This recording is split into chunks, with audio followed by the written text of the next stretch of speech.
Preußens Gloria ist ein berühmter deutscher Marsch des 19. Jahrhunderts.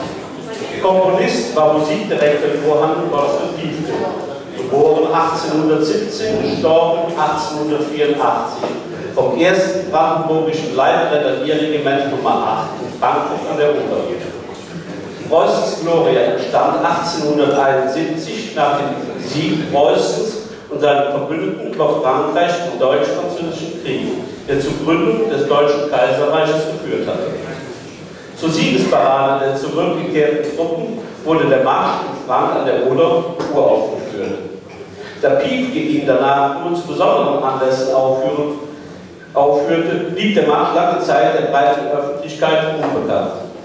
Erst 1909 tauchte wieder ein Manuskript des fast vergessenen Stückes auf.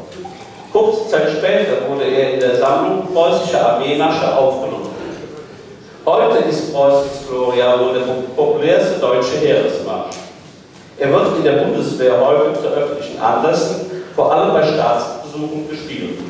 Er zählt aber auch zum Standardrepertoire vieler ausländischer Militärmusik. Erst 1808 erschien der Marsch im Druck und wurde 1911 Armeemarsch. Durch Großadmiral Prinz Albert Wilhelm Heinrich von Preußen fand er auch bei der Marine so großen Anklang, dass er sogar als Marinemarsch gilt. Hören Sie jetzt den bekanntesten Marsch, auch für uns in Arbeiter, Preußens Gloria.